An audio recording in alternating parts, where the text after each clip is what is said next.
Well, all of us know in ministry that our budgets can be tight, and so we're always looking for ways to save some money. And so the good news is today on Practical Church Planting, we're going to give you 8 specific things you can do to save money for your church.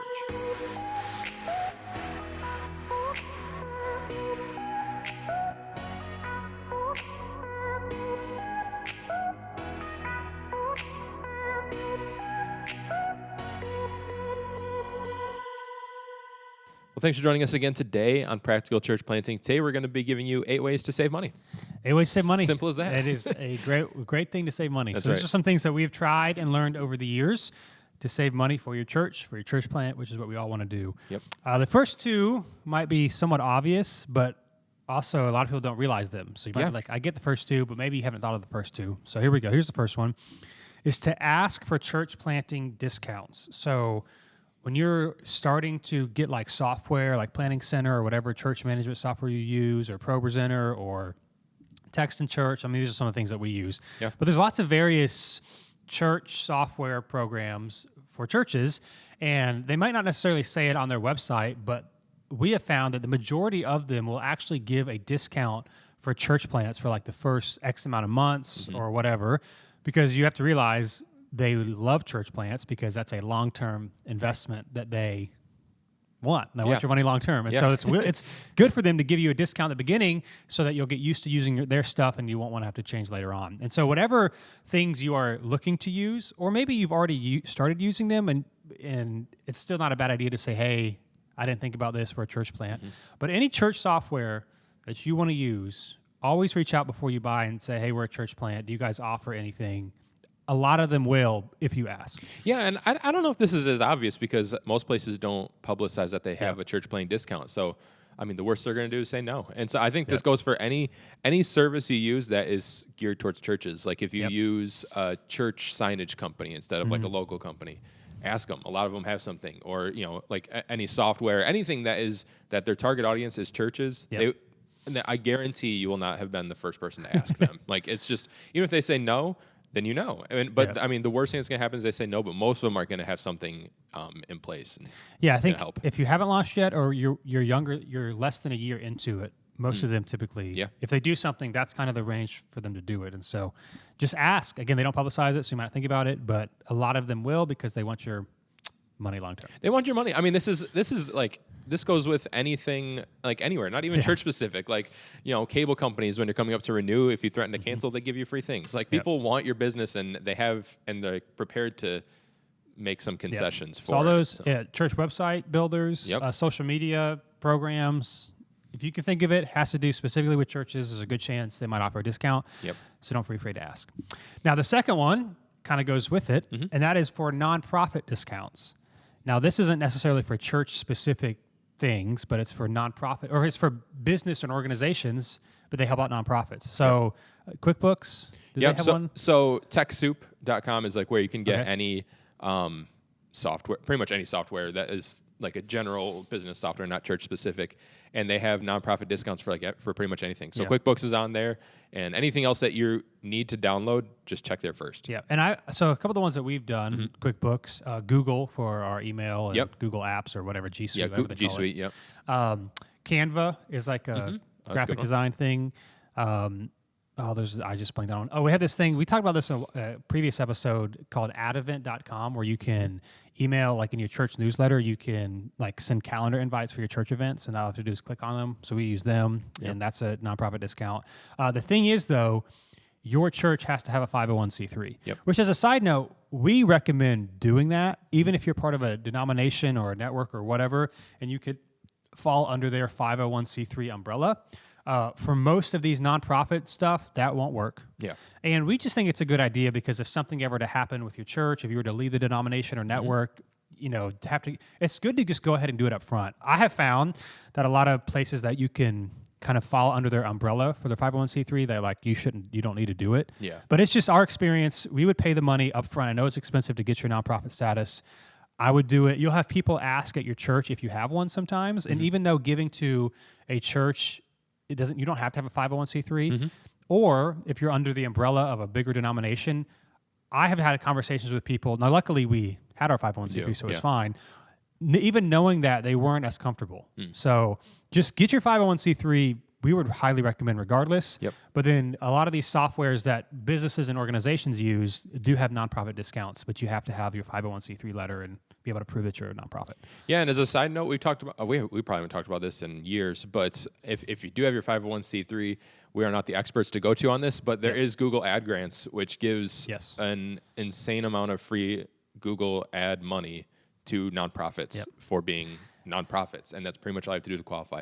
It's not the easiest thing to manage. There's a lot that goes into it, so it's not just like put it in and all of a sudden a million people come to your church, but it's definitely it's definitely an avenue to look into. Yeah, and unlike us who had the Google Ad Grants for your website, SEO, that sort of thing, and then they changed like a lot of the stuff while we were using it, and then they like got a bunch of people in trouble because they changed their rules. We had it at a time where it was much easier to manage, and then they changed it, and we didn't know that it was a whole big thing. Yeah, and so it's been annoying since then. But if you want to figure it out, a thing. Yeah. So nonprofit discounts, but you have to have your 501c3, which we would recommend you get it irregardless or regardless, whatever the word is. Not a word. Come on. Okay. I couldn't remember if that was a word or not.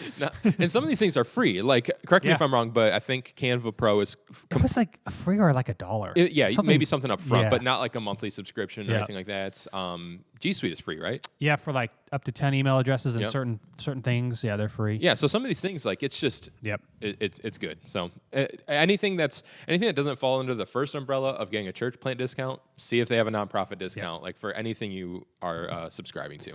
Yep. So those are two things that you can actively seek out for. Now, here are some things that you can do at your own church to save some money.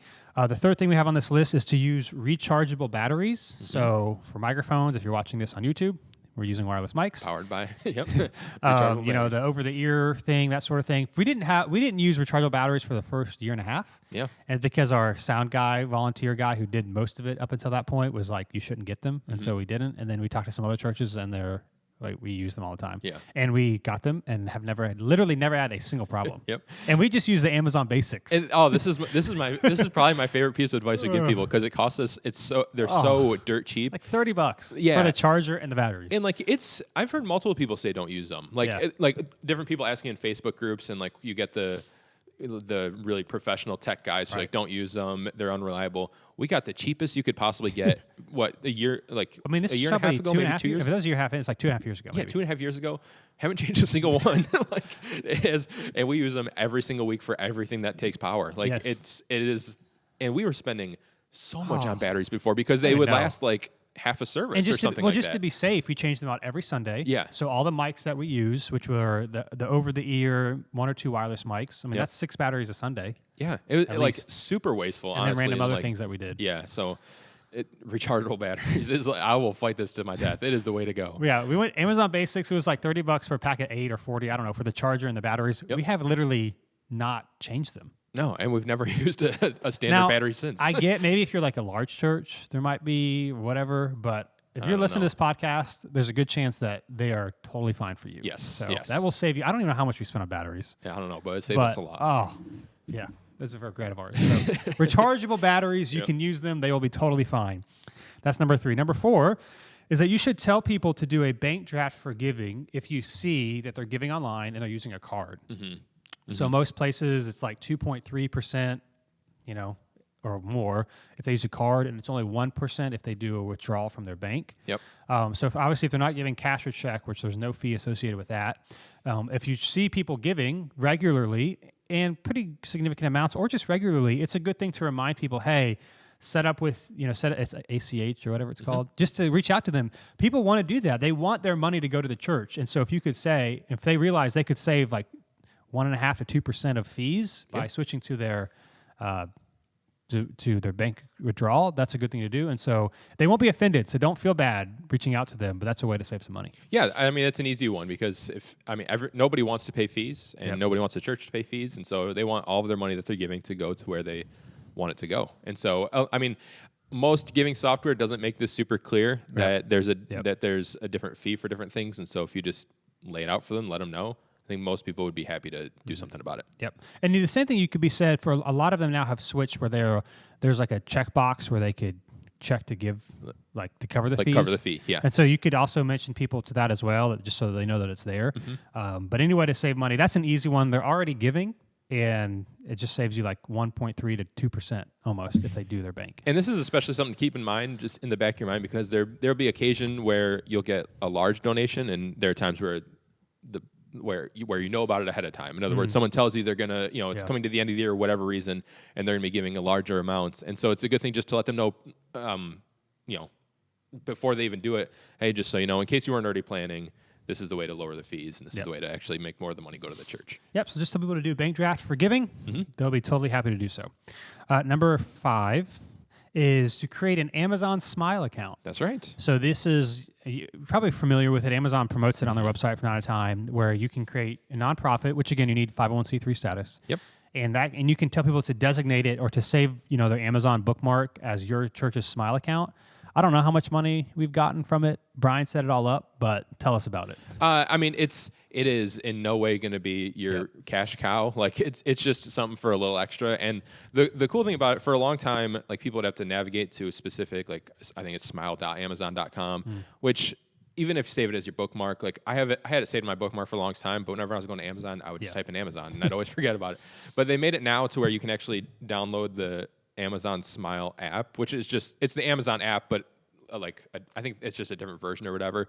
So anything you purchase in your phone's app will go towards the Amazon Smile account. So now it's a little bit easier to tell people what to do or how to do it. But it's not gonna. I have no clue how I've tried to look into it at one point how they like calculate the things, and I don't know. But periodically they send like a little bit of money. So it's not going to be a huge thing, but it's something where it's free to set up, and there's a chance that if you tell enough people to do it, that over time it'll generate a little bit of money for you. Yeah, and it's one of those things where you could tell people if you have a weekly newsletter, from time to time, you can just send the reminder in there, just to let people know, once a quarter or whatever. Here's, if you use Amazon, which everyone does. Here's our Smile account to give us a little bit more. Yeah, and I mean, I've worked with different nonprofits too, and nobody makes a big amount from this. So this isn't like going to be, this isn't the kind of thing where once you set it up, you need to spend like tons of energy making sure everyone's aware. But it's just something to set up, let some people know, and periodically remind people, and occasionally it'll help out. Yep. So create an Amazon Smile account. Number 6, use wet erase volunteer lanyards, or as we call it, serve team. So we would recommend, I think an episode 2 ago, we talked about hospitality, increasing hospitality. We talked about lanyards as having identifiers that these people are serving. And so we've done various things. One of the we have people have shirts, which that's a little bit more expensive, but we have shirts and lanyards. But what you can do is just lanyards, and it's just the New City logo. Use a wet erase marker, not a dry erase, so it doesn't wipe off super easy. And what you can do is the person who's leading your serve teams, our hospitality coordinator, the Sunday morning when she gets here, she writes everyone's name on the lanyards so that they all have like their name, and you don't have to buy them. So it might cost a little bit more up front, but if you print lanyards or whatever for new people, the people lose it, people take them home. It's just like a one-time cost. Buy enough, a little bit more than you would need on a Sunday, and you can just write people's name every week that they serve. Yeah, we just talked about this a couple episodes ago, but we did for a long time where we printed cards on cardstock and put them in little sleeves that had a lanyard holder on them. And it because in up front, like it seemed cheaper to do that than to buy a big pack of like pre-made ones. But especially since our logo has some color in it, that causes us to run out of toner a lot quicker in our printer because we print things here, and people take them home and lose them. We'd have to buy more sleeves, and so it seemed like we were always having to do something more for these, and so we just decided to bite the bullet one day and spent a little bit of money and bought. I don't remember what size pack it was, 100 or 200 or something like that. Like it's going to last a long time, and it will save money, without having to run out of ink or go and buy more sleeves and stuff like that. And we use a fraction of them now and still have a whole box of them that hasn't even been opened. So and it just shows that you value your volunteers. Like let's say they lose one of theirs and they come the next week and they don't have one, or it's their first time serving. It's kind of a bummer that everyone else has a name tag and you don't. So it's just an easy way to reuse them, so you don't have to buy them consistently. Volunteer lanyards that are wet erase, and I don't know what's the material. I don't know. Does it matter? It's I mean, they're plastic. Just plastic. I mean, yeah. If you just look up, we got them from 4Imprint, which is where we do most of our printing. But it's what are they? 2-inch by 3 inch, or I don't know, 2-inch by 5-inch. I don't know what size they are. So but they're like lanyard or name tag size. Yeah. And as a side note, since we're talking about Practical Church Planting stuff, Justin, you said we use 4Imprint, like the number 4. Yes, it's number 4 IM print.com. Yeah. So we have a local print shop. Well, though I guess that's kind of different.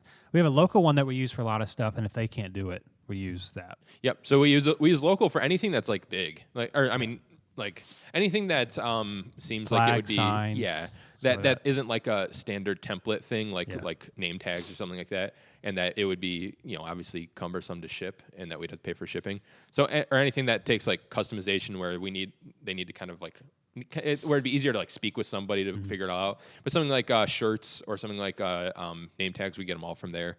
And at any time, if you just Google their coupon codes, there's always $20 off or something like that. So there's always easy to find some little discount for them. Cool. So what are volunteer lanyards? Yep. Number 7 is your first time guest gifts. So this might be, let's try to explain what we mean. We did this for a while when we started. I know a lot of churches do like swag, and maybe it's a shirt that's kind of expensive or a mug that's super inexpensive. But here's the thing, if someone's their first time, or if they're new, like they're relatively new to the church, and you have a gift if they turn in a Connect card or just to meet with them, they don't want your church stuff. Yeah. Yeah. They just... We want them to want it, but they don't. That's not a draw for them. And so whether it's something expensive like a shirt, or what are those, not a mug, but those things you can drink out of. Cup? No. I've seen ones, I'm blanking on the name, like keeps it cold. Oh, like this is are you talking about like the what are they called? The little like sleeve form? Not a koozie. Yeah, that's what I was but thinking. Like really nice cups. I don't know what they're called. I'm blanking. Sure. Just like really nice kind of big cups, Okay. the plastic ones, whatever. Anyway, people just don't really care. Oh, yeah, I know what Do you know what it's called? No. Okay. Like the ones with like a straw. Yeah, and everybody listening to we used to this do those at different knows church. I know what you're talking what about. I'm saying, except us. We have no idea. That's not really an incentive to get people to come. Yeah. So what we do is we do Chick-fil-A gift cards because everyone loves Chick-fil-A. Everyone's going to use it. Especially where we are. Or if there's a restaurant that's fast food, where like, I mean, for us it's $5, so it's not a lot, but it's something. So you don't want to give them like $5 to a expensive restaurant. You could even, if you wanted to, you could even do 10 if you wanted to. You could do 10. Now that might be more than you're spending, but people actually want to. Like for us, you have to turn in a Connect card to get it. Before we were just like, come meet us. Yeah. But now it's like, no, if you want this gift, fill it out. That incentivizes people to actually want to do it.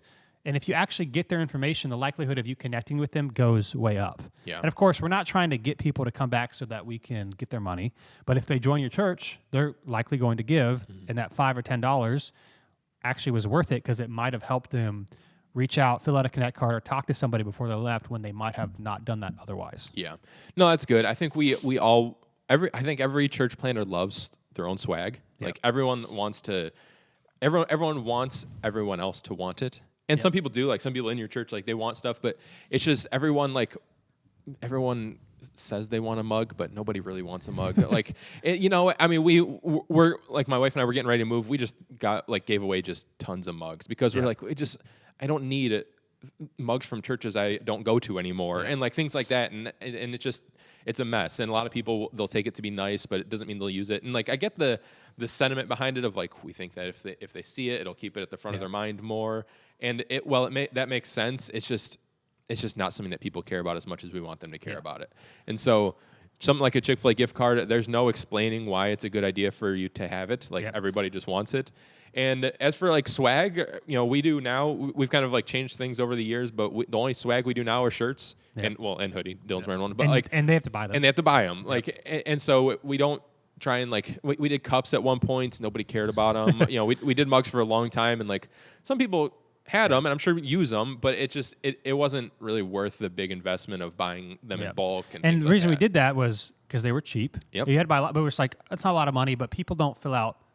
They don't want that. Yeah. And so I know this is a money-saving episode. I guess that's more of a money-generating, perhaps. Yeah. But don't waste money on stuff people don't want. Give them something that they want so that you can actually connect with them. Now, as a side note, since we're talking about church swag, I just want to mention this because somebody mentioned in the Practical Church Planning Facebook group recently about fundraising and like shirts and that sort of thing. Yeah. Here's the thing. That stuff is fine, but it's not going to raise you much money. Yep. Especially if you're trying to raise money to plant a church or to raise a salary. Like that, the amount of effort, and they have to buy the church. Like you're not going to hardly make any money. So I would recommend not doing that. Like don't think that this is going to be a way to make money. We'll buy the shirt. We'll sell the shirts for $15. They cost us $10. I mean, you'd have to sell like 1,000 shirts to make a significant, or even 100 shirts Yeah. to make a significant amount of money. And so our view on the swag stuff is that when we get it from time to time, we sell it not as a way to try to make money, just to like make back the money for the shirts. People at your church, if they like your church and they want your stuff, they will pay for it. They want it. Yep. It's kind of cool. And so just don't view or like swag as a fundraising tool, particularly if you're trying to raise a large amount of money, because the amount of work it takes, it's not worth it. And actually just meeting with people and raising money, that's what people want to do. Yeah. So no, that's good. I mean, we sell them for cost, so it's just whatever they cost, and the only reason we sell them is because we aren't rich enough to give them away for free, like because we want to be able to keep getting them for people. Yep. But it's not a fundraising tool, and it just is. Like, it just, I get why people think it would be, and because people do that kind of thing for other things, but it's just not a sustainable thing where you might make a few dollars, but it's not going to be something that makes a big dent in anything. Yeah. And honestly, I'd rather just give you the money. So Yeah, I agree. Yeah. I'd rather just give you all the money. So anyway, all that to say, first time guest gifts, get something people actually want, and then they'll actually connect with you. Yep. And then lastly, the last money saving tip, and this might seem obvious, but then I think we forget to do it, is to share your specific needs with your church. Now, you don't want to do this every time you have a need, because then it comes like, somebody buy this for us, somebody buy this for us. Yeah. But if there's something that you want or significant that you need, it's okay to tell people about it. Maybe not necessarily from stage, but in your conversations. And we've had this happen a couple of times. At our old space, there was like purple carpet in the auditorium, and so at one point we just ripped all the carpet out, which is great, until we realized part of it, there used to be offices. Yeah. And so it wasn't wood, it was like concrete. It would look bad. We ripped it up, and because underneath was hardwood, we weren't Yep. planning to refloor. We just thought we could rip it up and it'd be fine. But turns out the hardwood was not all the way through the auditorium. Yeah, and so we had to get a laminate for the flooring, which looked really cool, but it was expensive. Yeah. But somebody who was actually helping us that day tear up the carpet was like, I'll pay for it. Yeah. We had someone buy our church computer for us. Yeah. So, you know, the one that we use for sound and production, just because they knew it was a need, and we were using like the first year or two, year and a half, we were using my old laptop. Yeah. Yep. And so that wasn't that great. And, Didn't you know, work we out. were starting to do more videos. And so Brian was like, this sucks. We had somebody, I don't know, it wasn't necessarily because of live stream, but it just was helpful. Give us a computer. We started doing live stream with their old gaming computer, which again, we had a laptop, but it wasn't going to be strong enough. Like, we needed a permanent solution. I don't know. There's other things like that. I can't remember all of them off the top of my mind. I don't know if you can, but just telling people, hey, we're trying to do this thing. Some people love to give, but they also love to give to like specific things to make a difference. And oftentimes they'll do that above and beyond. Like, they're already giving and they see something they're passionate about or they care about. Yeah. So don't be afraid if there's something significant to tell people, not in a way of we're telling you this so that you will give it to us, but we're trying to invest in our live stream so you can be praying for that, or we're trying to do this thing with the building.